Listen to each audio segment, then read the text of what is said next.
Hallelujah, praise Lord. കടന്നു എല്ലാവരെയും കർത്താവ് യേശുവിന്റെ നാമത്തിൽ ഈ ലൈവിലേക്ക് ആദ്യമായി സ്വാഗതം ചെയ്യുന്നു. ദൈവത്തിലേക്ക് നമ്മുടെ ശ്രദ്ധയെ നമുക്ക് തിരിക്കാം. കഴിഞ്ഞ ദിവസങ്ങൾ ചിന്തിച്ചുകൊണ്ടിരുന്നത് മത്തായി സുവിശേഷം 5-ാം അധ്യായം അതിന്റെ 20, 21 വാക്യങ്ങൾ. 20-ാമത്തെ വാക്യം നമ്മൾ ചിന്തിച്ചു. 21, 22 വാക്യങ്ങൾ നമ്മൾ ചിന്തിച്ചു. അതൊന്നുകൂടെ വായിക്കാം. Matthew chapter 21-22. കൊല ചെയ്യരുതെന്ന് ആരെങ്കിലും കൊല ചെയ്താൽ ന്യായവിധിക്ക് യോഗ്യനാകുമെന്ന് പൂർവ്വന്മാരോട് അരുളി ചെയ്ത് നിങ്ങൾ കേട്ടിട്ടുണ്ടല്ലോ. ഞാനോ നിങ്ങളോട് പറയുന്നത്, സഹോദരനോട് കോപിക്കുന്നവനെല്ലാം ന്യായവിധിക്ക് യോഗ്യനാകും.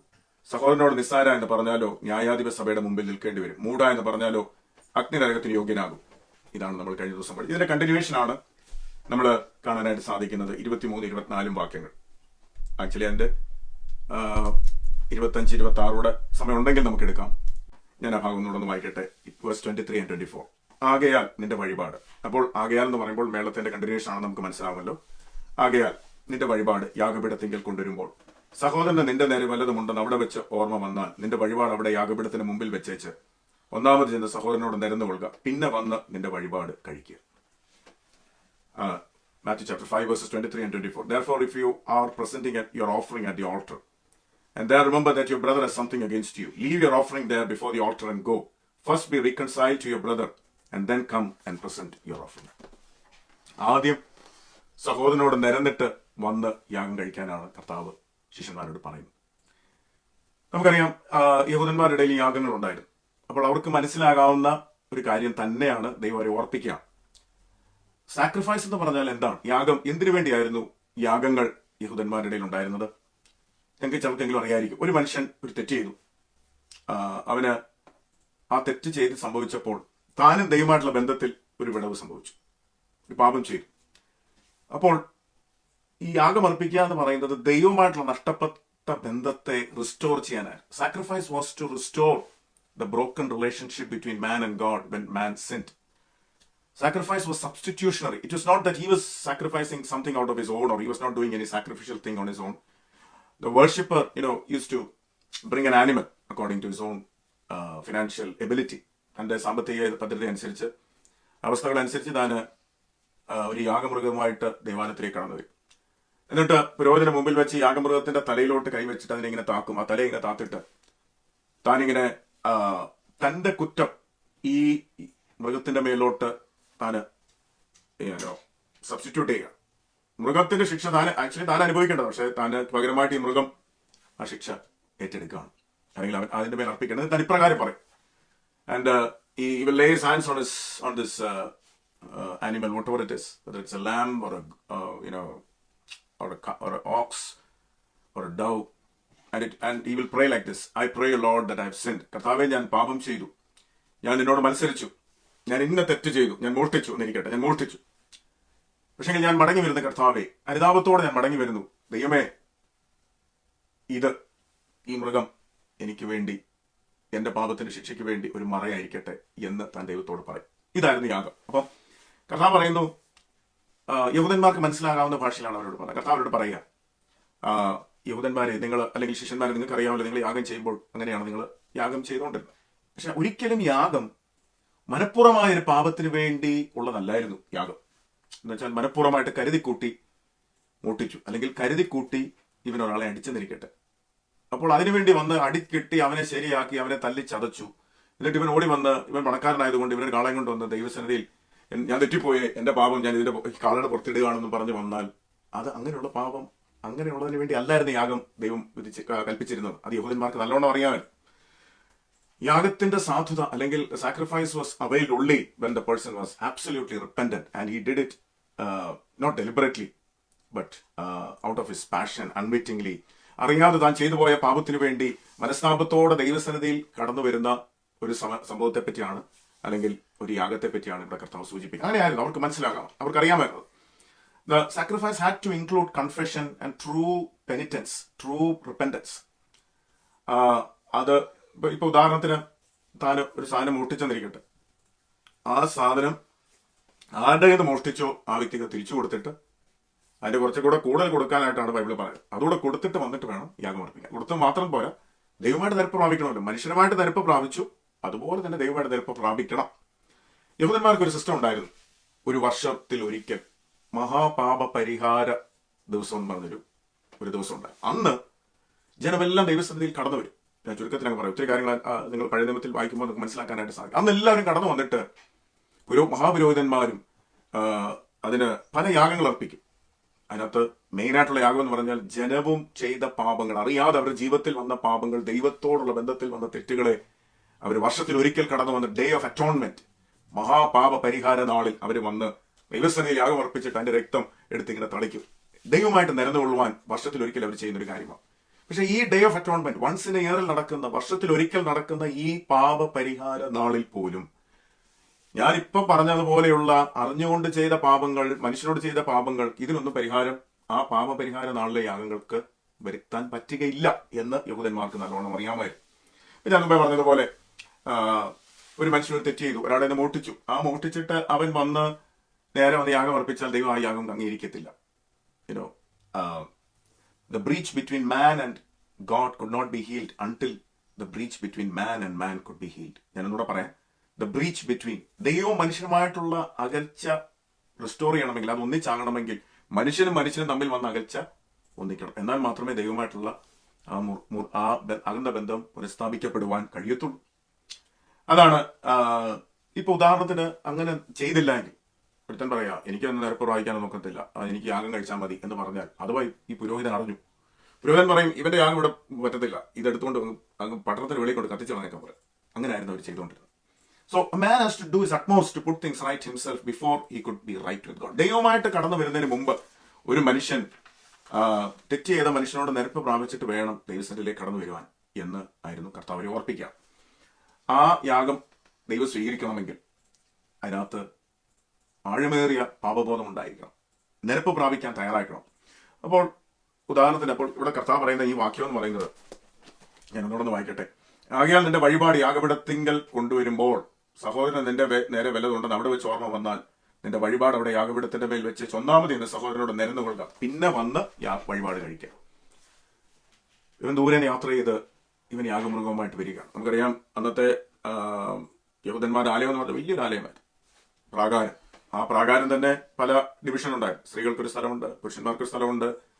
അത് കഴിഞ്ഞ് അവർ ഇതെല്ലാം കഴിഞ്ഞ് വലിയൊരു ആലയമായിരുന്നു. അത് കഴിയുമ്പോൾ നടന്നു വരിക, നടന്ന് വന്ന് ഇവൻ യാഗം ചെയ്യുന്ന സ്ഥലത്തെത്തി. ആയിരക്കണക്കിന് ആളുകൾ ഇങ്ങനെ ലൈൻ നിൽക്കുകയാണെന്നിരിക്കട്ടെ, അവരെല്ലാം യാഗം കഴിക്കാനായിട്ട് ഇങ്ങനെ നിൽക്കുക. അപ്പൊ ഇവന്റെ ഊഴത്തിന് വേണ്ടി ഇവൻ കാത്തു നിൽക്കുക. ഇവൻ സഡൻലി ഇവൻ ഓർമ്മ വന്നു, അവിടെ വെച്ച് ഓർമ്മ വന്നു, ഞാൻ ഇന്ന കാര്യത്തിൽ നിരപ്പ് എൻ്റെ അയലോക്കക്കാരനുമായിട്ട് വഴക്കുണ്ടാക്കിയിട്ട് അതിലുമായിട്ട് പ്രശ്നം ഉണ്ടായിട്ടാണല്ലോ ഇരിക്കുന്നത്, അതിന് നിരപ്പ് വന്നിട്ടില്ലല്ലോ, ഇവനെന്തോ ചെയ്യണം. അന്ന് ഫോൺ വല്ലതും ഉണ്ടോ? ഫോൺ ഉണ്ടായിരുന്നെങ്കിൽ വിളിച്ച് പറയാമായിരുന്നു. ഫോണില്ല.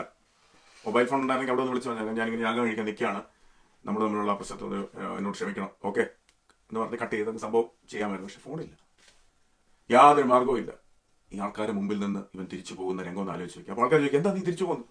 അതെ, എനിക്കിപ്പോൾ ഓർമ്മ വന്നു, എനിക്കൊരു പ്രശ്നം തീർക്കാനുണ്ടായിരുന്നു. അപ്പോൾ എന്തൊരു അവന്റെ ആ സ്ഥിതി ഒന്ന് ആലോചിച്ച് നോക്കിയേ. ആണോ? ചിലർ പറയുമ്പോൾ സാരമില്ലെന്ന് പറയും, അതൊന്നും പിന്നെ ചെയ്യാം. പക്ഷെ കർത്താവ് പറയുന്നത് അത് നിരപ്പാകാതെ നീ വഴിപാട് കഴിച്ചുകൊണ്ട് പ്രയോജനമില്ല എന്നാണ് പറയുന്നത്. ഒത്തിരി ഈഗോ അതിനകത്ത് നമ്മൾ താഴ്ത്തേണ്ടി വരും, അല്ലേ? ആമേൻ. അപ്പോൾ അവൻ തിരിച്ചു പോവുകയാണ്. യേശു വളരെ ക്ലിയർ ആണ്, we cannot be right with God until we are right with men. മനുഷ്യനോട് നിരപ്പ് പ്രാപിക്കാതെ ദൈവത്തോട് നമുക്ക് ഒരു നല്ല ബന്ധത്തിൽ പോകാൻ ഒക്കത്തില്ല. നമുക്കറിയാം അത് പിന്നീട് ഈ ഭാഗങ്ങൾ ദൈവം പ്രാർത്ഥന പഠിപ്പിച്ചപ്പോഴും ഒക്കെ, യേശു പ്രാർത്ഥന പഠിപ്പിച്ചപ്പോഴും മനുഷ്യനോട് ക്ഷമിക്കേണ്ട ആവശ്യകതയെപ്പറ്റി വളരെ കർക്കശമായി, വളരെ ശക്തമായി കർത്താവ് പറഞ്ഞിട്ടുണ്ട്. നിങ്ങൾ ക്ഷമിച്ചില്ല എങ്കിൽ ഞാൻ ക്ഷമിക്കയില്ല എന്ന് കർത്താവ് വളരെ വളരെ സ്ട്രോങ് ആയിട്ട് തന്നെ കർത്താവ് പറഞ്ഞിട്ടുണ്ട്. അപ്പോൾ നമ്മൾ ചിലപ്പോൾ ചിന്തിക്കും, കർത്താവ് എന്താണ്, ചിലപ്പോൾ നമ്മൾ ആലോചിച്ചിട്ടില്ലേ, എന്താണ് എനിക്ക് പഴയ ഒരു സന്തോഷമില്ലാത്തത്, എന്താണ് പ്രാർത്ഥിച്ചിട്ട് എന്റെ പ്രാർത്ഥന മേളിൽ പോയിട്ട് താഴോട്ട് വരുന്ന പോലെ തോന്നുന്നല്ലോ, എന്താ ഒരു ഞാൻ എന്തെങ്കിലും നമ്മളൊരു ബന്ധത്തിൽ എന്തോ ഒരു തകരാറ് സംഭവിച്ച പോലെ എന്തെങ്കിലും അങ്ങനെ ചിന്തിച്ചിട്ടുണ്ടോ? നിങ്ങൾക്ക് അങ്ങനെ ഒരു അനുഭവം വന്നിട്ടുണ്ടോ? ആമേൻ. വൈ? അപ്പോൾ ചിലപ്പോൾ ആ സന്തോഷവും ദൈവസാന്നിധ്യം അനുഭവിക്കാൻ കഴിയാത്തതിന്റെ ഒരു കാരണം എല്ലാ കാരണമാണെന്ന് ഞാൻ പറയുന്നില്ല, ഒരു കാരണം ചിലപ്പോൾ നമ്മുടെ അടുത്തുള്ള സഹോദരനുമായിട്ടോ അല്ലെങ്കിൽ അയൽവക്കക്കാരുമായിട്ടോ അല്ലെങ്കിൽ ജോലി ചെയ്യുന്ന സ്ഥാനത്തോ ആരെങ്കിലുമായിട്ട് എന്തെങ്കിലും ഒരു പ്രശ്നം ഉണ്ടായിട്ട് ആയിരിക്കും നമ്മൾ ദൈവസന്നിധിയിൽ പ്രാർത്ഥിക്കാനിരിക്കുന്നത്. അപ്പോൾ അങ്ങനെയാണെങ്കിൽ ദൈവത്തിന് ആയിട്ടുള്ള ബന്ധത്തിൽ സ്വതവേ വിച്ഛേദം വിള്ളൽ സംഭവിച്ചിരിക്കും. ആമേൻ. അപ്പോൾ ഇവിടെ നമ്മൾ കണ്ട ഈ വാക്യം എന്ന് പറഞ്ഞാൽ മുമ്പ് കണ്ട വാക്യങ്ങളിൽ നിന്നുള്ള തുടർച്ച. സോ therefore, അല്ലെ, നമ്മൾ കഴിഞ്ഞ ദിവസം പഠിച്ച എന്താ? കോപിക്കുമ്പോൾ, അല്ലെ, കോപം വരുമ്പോൾ കോപത്തെ പറ്റി പറഞ്ഞാണ് കർത്താവ് ഈ ഭാഗം തുടങ്ങുന്നത്. ഇവിടെ പറയുന്നത്, അപ്പോൾ നമ്മുടെ ഗിഫ്റ്റ്സ് എന്ന്, ദൈവത്തോടുള്ള നമ്മുടെ ദാനങ്ങൾ എന്ന് പറയുന്നത് എന്താ? ദൈവത്തോടുള്ള ദാനങ്ങൾ എന്ന് പറയുന്നത് അവിടെ പറയുന്നത് നമ്മൾ ദൈവത്തോടുള്ള സ്നേഹം കൊണ്ട് അർപ്പിക്കുന്നില്ലേ ദൈവത്തോടുള്ള ദാനങ്ങൾ.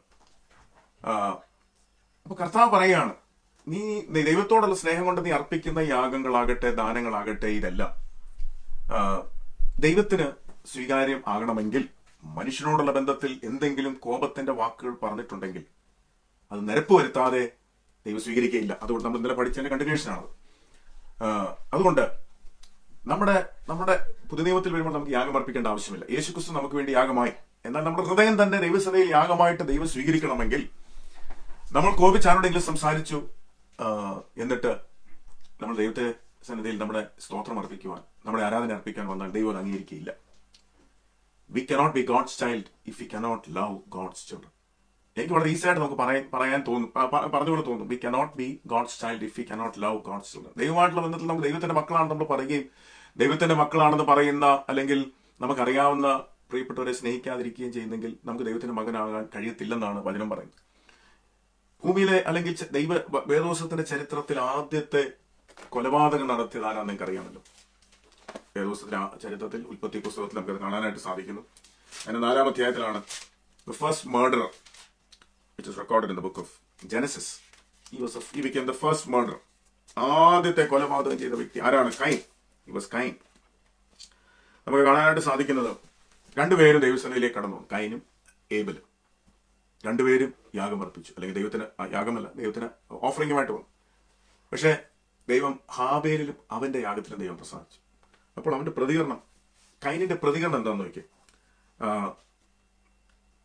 6-ാം വാക്യം, ഉൽപ്പത്തി പുസ്തകം 4:6. അപ്പോൾ യഹോവ കൈനോട്, നീ കോപിക്കുന്ന എന്തിന്? നിന്റെ മുഖം വാടുന്നതും എന്ത്? നീ നന്മ ചെയ്യുന്നുവെങ്കിൽ പ്രസാദം ഉണ്ടാകുകയില്ലയോ? നീ നന്മ ചെയ്യുന്നില്ലെങ്കിലോ പാപം വാതിൽക്കൽ കിടക്കുന്നു. അതിന്റെ ആഗ്രഹം നിന്നിലേക്കാകുന്നു, നീയോ അതിനെ കീഴടക്കണം എന്ന് കൽപ്പിച്ചു. Then the Lord said to Cain, why are you angry and why has your countenance fallen? നീ എന്തിനാ ദേഷ്യപ്പെടുന്നു? അവന്റെ മുഖം വാടി. അവന്റെ മനസ്സിൽ ദേഷ്യം ആദ്യം കയറി. അവന്റെ മുഖം വാടിയെന്ന് 5-ാം വാക്യം ഇവിടെ പറഞ്ഞ്, he became angry and his countenance fell. അവന്റെ മുഖം വാടി. അത് അവനെ ഒരു കൊലപാതകയാക്കി തീർത്തു. ഓർത്തു നോക്കി, സ്വന്തം സഹോദരനെ കൊല ചെയ്യുവാൻ തുടങ്ങിയത് എന്താ? അവന് ദൈവത്തോട് കോപിച്ച, ദൈവമല്ലേ അവന്റെ യാഗം സ്വീകരിക്കാൻ. ദൈവത്തോട് കോപിക്കുന്നതിന്റെ പകരം അവൻ ആരോട് കോപിച്ചു? തന്റെ ഇളയ സഹോദരൻ ഏബലിനോട് കോപിച്ചു. കോപം കൊണ്ട് തീർന്നില്ല. ദൈവത്തിന് അറിയാമായിരുന്നു ഇനി വരാൻ പോകുന്ന കാര്യം എന്താണെന്ന്. ഈ കോപം കൊണ്ട് കയറി വന്നിട്ട് ഇവന്റെ മനസ്സിൽ അസൂയയോടെ കയറി, കോപം കൂടെ കയറി, ദൈവത്തോട് ചോദിക്കുന്നതിന് പകരം ഇവൻ ആബലിനെ അടിച്ച് തകർത്തു, കൊന്നുകളഞ്ഞു. And he became the first murderer.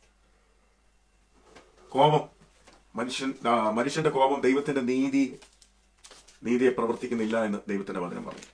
എഫേസ്യ ലേഖനം 4-ാം അധ്യായത്തിലേക്ക് നമ്മൾ ശ്രദ്ധയിത്തിരിക്കാം. Ephesians chapter 4 verses 26. എഫേസ്യ ലേഖനം 4:26. കോപിച്ചാൽ പാപം ചെയ്യാതിരിക്കുകയും സൂര്യൻ അസ്തമിക്കുവോളം കോപം വെച്ചുകൊണ്ടിരിക്കരുത്. കോപിച്ചാൽ എന്തോ സംഭവിക്കും? പാപം സംഭവിക്കും. കോപിച്ചാൽ പാപം ചെയ്യരുത് എന്നാണ് ദൈവവചനം പറയുന്നത്. അപ്പോൾ ഇവിടെ കർത്താവ് പറയുന്നു, നീ യാഗവുമായിട്ട് കടന്നു വരുമ്പോൾ നിന്റെ സഹോദരൻ നിന്റെ നേരെ എന്തെങ്കിലും ഉണ്ടെന്ന് നിനക്ക് തോന്നിയാൽ, നമ്മുടെ സഹോദരന്റെ മുഖം വാടിയിരിക്കുമ്പോൾ, നമ്മുടെ സഹോദരൻ മിണ്ടാതെ പോകുമ്പോൾ നമ്മൾ ചോദിക്കും, എന്ത് പറ്റി സഹോദര? അത് അറിയേണ്ട ഉത്തരവാദിത്വം നമുക്കുണ്ട്. റിക്കൺസിലിയേഷൻ. ഞാനും എൻ്റെ ആ സഹോദരൻ തമ്മിൽ ഒന്നുമില്ല, അല്ലെങ്കിൽ ഒരു നല്ല ബന്ധത്തിലാണെങ്കിൽ മാത്രമേ ദൈവത്തെ ആരാധിക്കാൻ കടന്നു വന്ന ദൈവം നമ്മുടെ ആരാധന സ്വീകരിക്കത്തുള്ളൂ. സൗൽ രാജാവ് നമുക്കറിയാം, പഴയ നിയമത്തിലൊരു ആദ്യത്തെ ഇസ്രായേൽ രാജാവായി. താൻ ഭയങ്കര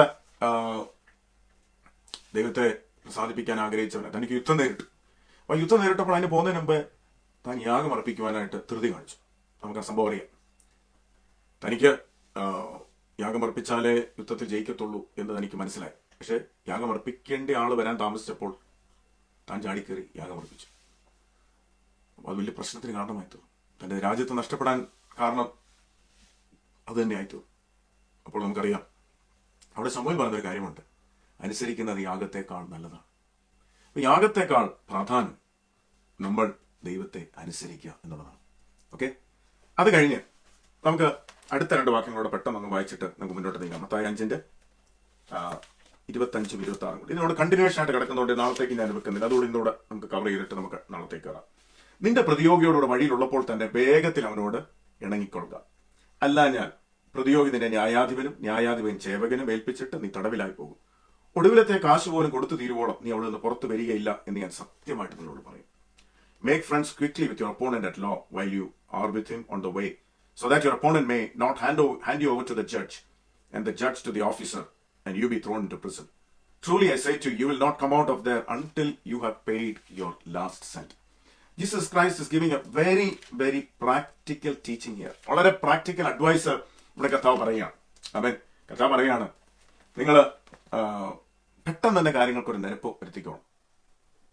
ബിഫോർ ഇറ്റ് പൈൽസ് അപ്പ്. ഇത് കൂടിക്കൂടി സമയം നമ്മൾ നീട്ടും തോറും, പ്രശ്നത്തിന് പരിഹാരത്തിന്റെ സമയം നമ്മൾ കൊടുക്കും തോറും എന്തോ സംഭവിക്കും? ഇത് വർദ്ധിച്ചുകൊണ്ടേയിരിക്കും. സോ ഇവിടെ കർത്താവ് 2 വഴക്കുണ്ടാക്കി 2 പേര് ഒന്നിച്ച് കോടതിയിലേക്ക് പോകുന്ന രംഗമാണ് ഇവിടെ പറയുന്നത്. അങ്ങനെ സാധാരണ സംഭവിക്കുക, പക്ഷെ ചിലത് സംഭവിച്ചു. പണ്ടത്തെ കാലത്ത് അങ്ങനെയായിരുന്നു. അതിനൊക്കെ ഒരു ചരിത്രം ഉണ്ട്, അത് ഞാൻ പറയാൻ സമയം എടുക്കുന്നില്ല. അപ്പോൾ കർത്താവ് പറയുന്നത്, ആ വഴിയിലേക്ക് നിങ്ങൾ കോടതി മുറിയില്ല, കോടതി വരാന്തയിൽ നിങ്ങൾ കാണുമ്പോൾ, കോടതിയുടെ മുമ്പിൽ വെച്ച് കാണുമ്പോൾ, കോടതിയുടെ മുറ്റത്ത് വെച്ച് കാണുമ്പോൾ, അല്ലെങ്കിൽ ഒരുത്തിന്റെ കഴുത്തിൽ പിടിച്ചായിരിക്കും വലിച്ചുകൊണ്ട് പോകുന്നത്. ആ സമയത്തെങ്കിലും നിങ്ങൾ എന്തോ ചെയ്യണം? നിരന്നുകൊള്ളണം. കാരണം if you do not do that, if you do not reconcile, if you can reconcile, then and there the law will take its own course. The judge will judge harshly. Again and again, it's the experience of life. നമ്മുടെ ജീവിതത്തിലും അതൊരു അനുഭവമല്ലേ എന്ന് ഞാൻ ചിന്തിക്കുകയുണ്ടായി. ഒരു ചെറിയ ഒരു വഴക്ക്, ഒരു ചെറിയ വഴക്ക് അല്ലെങ്കിൽ ഒരു ചെറിയ പ്രശ്നം അന്നേരം തന്നെ ഡീൽ ചെയ്ത അത് വിട്ടു കഴിഞ്ഞാൽ അത് പിന്നെ അത് വേഴ്സാകത്തില്ല. നമ്മളിത് ഡീൽ ചെയ്യാൻ താമസിക്കും തോറും അത് വർദ്ധിച്ച് അത് കയ്പിനെ വീണ്ടും അത് കയ്പ് വർദ്ധിച്ച് അത് വീണ്ടും വലിയ പ്രശ്നങ്ങളിലേക്ക് കടക്കുവാനായിട്ട് ഇടയായിട്ട്. ഒരു ചെറിയ കാര്യമായിരിക്കാം, ചെറിയൊരു പ്രശ്നം.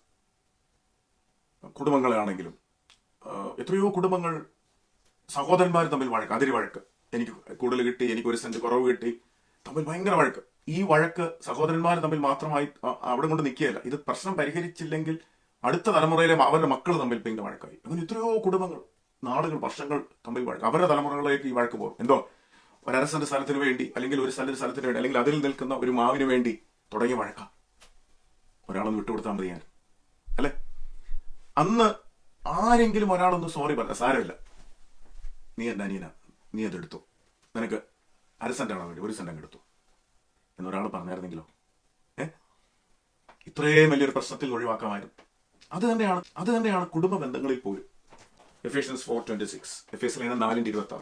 കോപിച്ചാൽ പാപം ചെയ്യാതിരിക്കുകയും സൂര്യൻ അസ്തമിക്കുവോളം നിങ്ങൾ കോപം വെച്ചുകൊണ്ടിരിക്കരുത്. Be angry and yet do not sin. Do not let the sun go down on your anger. നമുക്കുള്ള അതിന്റെ ടൈം ലിമിറ്റ് എന്ന് പറയുന്നത്, കോപിക്കാനുള്ള ടൈം ലിമിറ്റ് എന്ന് പറയുന്നത് സൂര്യൻ അസ്തമിക്കുന്ന വരെ ഉള്ളൂ, അതിനപ്പുറത്തേക്ക് നീക്കരുത്. അതാണ് കർത്താവ് പറയുന്നതും ഇവിടെ പൗലോസ് അപ്പോസ്തലൻ പറയുന്നത്. Don't let your anger go over sunset. കുടുംബ ബന്ധങ്ങളൊക്കെ ആണെങ്കിലും എത്രയോ കുടുംബങ്ങൾ പിണങ്ങി മാറി 2 മുറികളിലായി കിടക്കുന്നു. ഭാര്യ ഭർത്താവ് ഒന്നിച്ച് താമസിക്കുന്നു, പക്ഷെങ്കിൽ ചെറിയൊരു വഴക്ക്, കറിക്ക് ഉപ്പ് കുറഞ്ഞു, അല്ലെങ്കിൽ ഉപ്പ് കൂടി, അല്ലെങ്കിൽ ടേസ്റ്റ് കുറഞ്ഞു. ഈ ചെറിയൊരു വഴക്കിന്റെ പേരിൽ 1 പറഞ്ഞു, 2 പറഞ്ഞു, നിങ്ങളുടെ അപ്പൻ അവന്റെ അപ്പനെ പറ്റി പറഞ്ഞു, ഇങ്ങനെ പറഞ്ഞു, അതങ്ങ് വലുതായി. എന്നാൽ കിടക്കുന്നതിന് മുമ്പ് ഒന്നിച്ച് പ്രാർത്ഥിക്കുന്ന ഒരാൾ അതിന് മുൻകൈ എടുത്താൽ, യോ എന്റെ മക്കൾ കുറവുള്ളൂ, എന്നോട് ക്ഷമിക്കണമേ എന്ന് പറയുമ്പോൾ ആ പ്രശ്നം അവിടെ തീരുകയാണ്. അല്ലാതെ സംഭവിക്കുന്നത് 2 പേരും മാറിക്കിടന്നു, പിന്നെ വാശിയായി, പിറ്റേ ദിവസം വാശിയായി, പിന്നെയും മിണ്ടുന്നില്ല, വാശി കൂടി, എന്നാ ഞാൻ കാണിച്ചു തരാം. ഇത് വർദ്ധിച്ച് വരും. അതാണ് കർത്താവ് പറയുന്നത്. Deal with it, and there apologize, say sorry, it will go just like that. ഇത് പ്രശ്നം എന്ന് വെച്ചാൽ ഈ കുടുംബ ബന്ധങ്ങളിലെ അകൽച്ച കാണുന്നത് നിങ്ങളുടെ മക്കളാണ്. നിങ്ങളുടെ മക്കൾ കാണുന്ന കുടുംബജീവിതം എന്ന് പറയുന്നത് നിങ്ങളിലാണ് കാണുന്ന കുടുംബജീവിതം. നിങ്ങളിലാണ് മറ്റുള്ളവർ കാണുന്ന കുടുംബജീവിതം. മറ്റുള്ളവർ പറയണം, അല്ലെങ്കിൽ മറ്റുള്ളവരെക്കാൾ ഉപരിയായി നിങ്ങളുടെ മക്കൾ പറയണം, എനിക്ക് എൻ്റെ അപ്പൻ്റെ അമ്മയുടെയും പോലെ ഒരു ഭാര്യ വേണം, ഒരു ഭർത്താവിനെ വേണം, എൻ്റെ അപ്പൻ്റെ അമ്മയുടെ കുടുംബജീവിതം പോലെ ഒരു കുടുംബജീവിതം എനിക്ക് വേണം എന്ന് മക്കൾ പറയാനിടയായിട്ട്. ഇങ്ങനൊരു പ്രിൻസിപ്പൾ എടുത്താൽ മതി, ഇങ്ങനൊരു തീരുമാനം എടുത്താൽ മതി. ഞാൻ കോപിച്ചാലും വാങ്ങുന്നതിന് മുമ്പേ ഞാൻ ഈ കോപം വെച്ചുകൊണ്ട് കിടക്കുകയില്ല. ഞങ്ങൾ ഒന്നിച്ച് പ്രാർത്ഥിച്ച്, കൈ ഓർത്ത് പിടിച്ച് പ്രാർത്ഥിച്ച് അതിന് പരിഹാരം വരുത്തും. എന്തിനാണ് നമ്മുടെ ഈഗോയൊക്കെ വെച്ചുകൊണ്ടിരിക്കുന്നത്? പിണക്കങ്ങളൊക്കെ എന്തിനാണ്? എത്രയോ വർഷങ്ങളായിട്ട് ആൾക്കാർ പിണക്കം കൊണ്ട് നടക്കുക. ഈ കൊറോണയൊക്കെ വന്നപ്പോഴെങ്കിൽ നമ്മൾ ചിന്തിക്കേണ്ടത് നമ്മുടെ ആയുസ് ഇത്രയേ ഉള്ളൂ. ഇവിടെ ഈ കർത്താവ് ഇവിടെ പറഞ്ഞതിനകത്ത് അതിലേക്ക് ഞാൻ കടന്നു വരാം. ഞാൻ വേഗത്തിൽ മുന്നോട്ട് പോട്ടെ. ഒരിടത്ത് ഞാൻ വായിച്ച എങ്ങനെയാണ്, ഒരു 10 ൽ 9 കേസുകളും ഈ വ്യക്തിപരമായ ബന്ധത്തിൽ ഭാര്യ ഭർത്താക്കന്മാർ, സഹോദരിമാർ തമ്മിലുള്ള വഴക്ക്, അതെല്ലാം പെട്ടെന്ന് ഒരാൾ സോറി പറയാൻ തയ്യാറാണെങ്കിൽ ഇത് സാരമില്ല എന്ന് ഒരാൾ പറഞ്ഞാൽ മതി, അല്ലെങ്കിൽ ഒരു ഭാര്യ പറഞ്ഞു അച്ഛനോട് പറഞ്ഞാൽ മതി, വിട്ടുകൾ എന്ന് പറഞ്ഞാൽ തീരാനുള്ളതേ ഉള്ളൂ. പക്ഷെ ഇത് സമ്മതിക്കില്ല. നമ്മുടെ ആ ഈഗോ ഉണ്ട്, നമ്മുടെ അഭിമാനം സമ്മതിക്കില്ല, താഴാൻ സമ്മതിക്കത്തില്ല. അതാണ് പ്രശ്നം. അതങ്ങോട്ട് കൂടി അത് കയ്പങ്ങോട്ട് സ്പ്രെഡാകും. അത് അങ്ങോട്ട് വർദ്ധിച്ചിട്ട് നമ്മൾ പിടിച്ചാൽ കിട്ടാത്ത ഒരു ലെവലിലേക്ക് എത്തും. ഞാൻ ഒരു കഥ കേട്ടിട്ടുണ്ട്. ഭാര്യയും ഭർത്താവും തമ്മിൽ, നിങ്ങൾ കേട്ടിട്ടുണ്ടാവും, തമ്മിൽ ഇങ്ങനെ പ്രശ്നം വന്നാൽ സംസാരിക്കത്തില്ല. എല്ലാം എഴുതി കുറിപ്പ് എഴുതത്തേ ഉള്ളൂ. എല്ലാ കാര്യങ്ങളും കുറിപ്പ് എഴുതി വെക്കും. അപ്പോൾ ഭർത്താവിൻ്റെ പിറ്റേ ദിവസം രാവിലെ ഡ്യൂട്ടിക്ക് നടന്നു പോകണം. ഭാര്യയ്ക്ക് എഴുതി വെച്ചു, എന്നെ രാവിലെ 5 മണിക്ക് വിളിക്കണം. പുള്ളി രാവിലെ എഴുന്നേറ്റപ്പോൾ 7 മണിയായി. പുള്ളിക്ക് പോകാൻ പറ്റിയില്ല, സമയത്തിന് പോകാൻ പറ്റിയില്ല. ഭാര്യയോട് ഇങ്ങനെ എഴുതി വെച്ചു, നീ എന്താ എന്നെ വിളിക്കാമല്ലോ. ഭാര്യ പറഞ്ഞു, ഞാൻ നിങ്ങളെ 5 മണിക്ക് വിളിച്ചിരുന്നു, എടാ കുറിപ്പെല്ലാം എഴുതി വെച്ചിരുന്നു. എന്തിനാണ് ഇങ്ങനെ ജീവിക്കുന്നത്? എന്തോ ഒരു ബുദ്ധിമുട്ടാണെന്ന് ആലോചിച്ച് ചോദിക്കുക. അങ്ങനെ ജീവിക്കേണ്ട ആവശ്യമുണ്ടോ? ആമേൻ. Put things right. യേശു പറയുന്നത് പെട്ടെന്ന് തന്നെ കോടതിയിലേക്ക് പോകുന്ന വഴിക്ക് തന്നെ പെട്ടെന്ന് തന്നെ കാര്യങ്ങൾക്ക് തീർപ്പ് വരുത്തണം എന്നാണ് കർത്താവ് പറയുന്നത്. Put things right with your fellow men while life last. For some day you will know not when life will finish and you will go to stand before God, the ultimate judge, the final judge of all. എന്തുകൊണ്ടാണ് കർത്താവ് ഇത് പറയുന്നത്? കർത്താവ് പറയുന്നത് ഇത് പെട്ടെന്ന് തന്നെ തീർക്കുക. കാരണം ജീവിതം ക്ഷണികമാണ്. കൈപ്പൊച്ചുകൊണ്ടിരുന്ന് പോകാനുള്ള അല്ലേ ജീവിതം. നമ്മുടെ ലൈഫ് ഒരു ചെറിയ ലൈഫാണ്.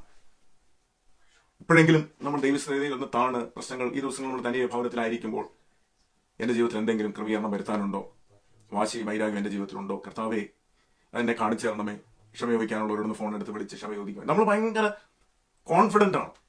ഞാനിപ്പോൾ മരിക്കുകയില്ല, അല്ലെങ്കിൽ മരിക്കണോ എന്നല്ല ഞാൻ പറയുന്നത്. പക്ഷെ നമ്മൾ ഒരു കാര്യം കർത്താവ് വരുമെങ്കിലും നമ്മൾ ചിന്തിക്കണ്ടേ. നമ്മൾ ജീവിക്കുമായിരിക്കും, 100 വർഷം വരെ ജീവിക്കുമായിരിക്കും. ഇറ്റ്സ് ഓക്കെ, അത് നല്ല കാര്യം തന്നെ. പക്ഷെ അതിനേക്കാളും നമ്മൾ ചിന്തിക്കേണ്ടത് കർത്താവ് വന്നാൽ നമ്മൾ എന്ത് ചെയ്യും? കർത്താവിന്റെ മുമ്പിൽ നിൽക്കുമ്പോൾ കർത്താവ് നമ്മളോട് പറയും, നിനക്ക് സമയമുണ്ടായിരുന്നു, നിനക്ക് അവസരങ്ങൾ ഉണ്ടായിരുന്നു, പക്ഷെ നീ അത് ഉപയോഗിച്ചില്ല എന്ന് കർത്താവ് പറയാനിടയായിത്തീരുന്നത്. ഞാൻ എൻ്റെ വാക്കുകളെ വേഗത്തിൽ നിർത്താം. ഞാൻ പറഞ്ഞല്ലോ, ഇസ്രായേൽ മക്കൾക്ക് ഒരു വലിയ പാപപരിഹാര ദിവസം ഉണ്ടായിരുന്നു. അവരെല്ലാം ഒന്നിച്ചുകൂടി അവരും ദൈവമായിട്ടുള്ള ബന്ധത്തെ നിരപ്പിക്കുന്ന ഒരു ദിവസം ഉണ്ടായിരുന്നു. എന്നാൽ അവർ തന്നെ പറയും, ദൈവവും മനുഷ്യമായിട്ടുള്ള ബന്ധത്തെയാണ് അന്ന് നിരപ്പാകുന്നത്, പക്ഷെങ്കിൽ it does not atone for the offenses between man and his neighbor or husband and his wife unless the man put things right with his neighbor or his husband or wife. But there again we have a basic fact. A man cannot be right with God unless he is right with his fellow men or his husband or his wife. And in the end you will have to find peace with all men. ഇന്ന് രാത്രികാലം ദൈവമക്കളെ ഞാൻ വിനീതമായിട്ട് അപേക്ഷിക്കാം, ഈ ദിവസങ്ങളിൽ ദൈവസഭയിൽ നമ്മളെ തന്നെ ഒന്ന് ഏൽപ്പിച്ചു കൊടുത്തു. നമ്മുടെ ഈ ചെറിയ കോപങ്ങൾ, പകകൾ, പിണക്കങ്ങൾ, കയ്പുകൾ, ഭാര്യയും ഭർത്താവും തമ്മിലുള്ള വഴക്കുകൾ, ഇതെല്ലാം ഒന്ന് വിട്ടിട്ട് നമുക്കൊരു ചെറിയ ജീവിതമേ ഉള്ളൂ. അത് മനസ്സിലാക്കി ക്ഷമിച്ച് സന്തോഷത്തോടെ ഓരോ ദിവസവും ജീവിച്ച് ഒന്നിച്ച് പ്രാർത്ഥിച്ച് ജീവിക്കുവാൻ ദൈവം നമ്മളെ സഹായിക്കട്ടെ. അമ്മേ, നിങ്ങൾ ആ ഭാഗം നിങ്ങൾ വായിക്കുക. അമ്മേ, കോപിക്കരുത് കർത്താവ്. നമ്മൾ കോപിക്കും, നമ്മളറിയാതെ നമ്മൾ മനുഷ്യനാണ്. പക്ഷെ കോപിച്ചാൽ സമയം എത്ര മണി വരെ കോപിക്കാം, അല്ലെങ്കിൽ കോപം വെച്ചുകൊണ്ടിരിക്കാം? സൂര്യൻ അസ്തമിക്കും വരെ. അതിനപ്പുറത്തേക്ക് നമ്മുടെ കോപം കൊണ്ടുപോകരുത്. ഓക്കെ, ദൈവകർത്താവ് നമ്മളെ അനുഗ്രഹിക്കട്ടെ. നമുക്കൊരു പാട്ടിന്റെ അടി ഒന്ന് പാടി, നമുക്ക് എല്ലാവർക്കും അറിയാവുന്ന ഒരു പാട്ടാണ്. പരേതന JV പീറ്റർ എഴുതിയ എണ്ണി എണ്ണി സ്തുതിക്കുവാൻ എണ്ണമില്ലാത്ത കൃപകളിനാണ്.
വച്ച കണ്ണിൻ മുൻപിൽ പകരാതെ ഉന്നം വച്ച കണ്ണിൻ മുൻപിൽ പകരാതെ കൺമണി പോൽ കാക്കും കരങ്ങളിൽ എന്നെ മൂടി മറച്ചില്ലേ. കൺമണി പോൽ കാക്കും കരങ്ങളിൽ എന്നെ മൂടി മറച്ചില്ലേ.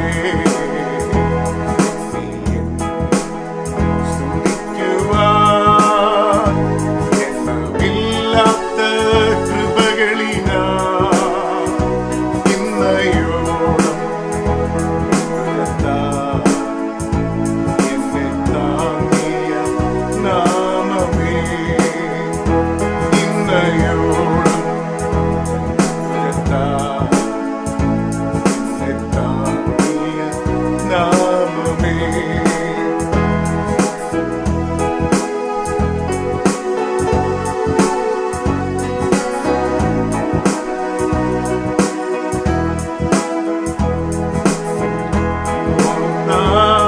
കലങ്ങി മറിയും ജീവിത ഭാരങ്ങൾ യോർദാൻ കലങ്ങി മറിയും ജീവിത ഭാരങ്ങൾ ഏലിയാവിൻ പുതപ്പേ വീട് നിന്റെ വിശ്വാസ ശോധനയിൽ ഏലിയാവിൻ പുതപ്പേ വീട് നിന്റെ വിശ്വാസ ശോധനയിൽ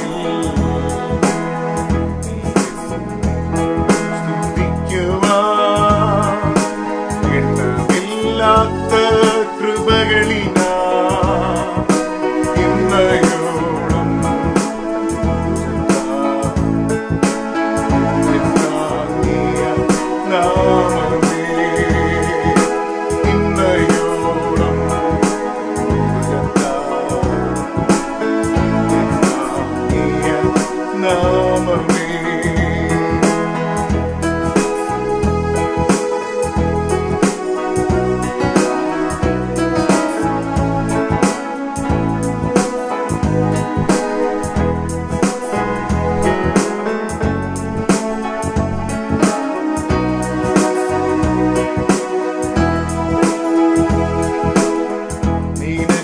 നിനക്കെതിരായി വരും ആയുധം ഫലിക്കയില്ല. നിനക്കെതിരായി വരും ആയുധം ഫലിക്കയില്ല. നിന്നെ ഉടയവൻ നിന്നവകാശം തന്റെ ദാസൻ നീതിയവൻ. നിന്റെ ഉടയവൻ നിന്നവകാശം തന്റെ ദാസൻ നീതിയവൻ.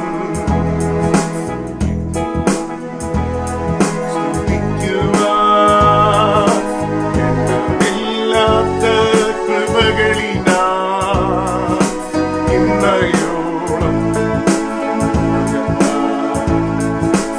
എന്നെ താങ്ങിയ നാമമേ. ഇന്നയോളം എന്നെ താങ്ങിയ നാമമേ. ഇന്നയോളം എന്നെ താങ്ങിയ നാമമേ.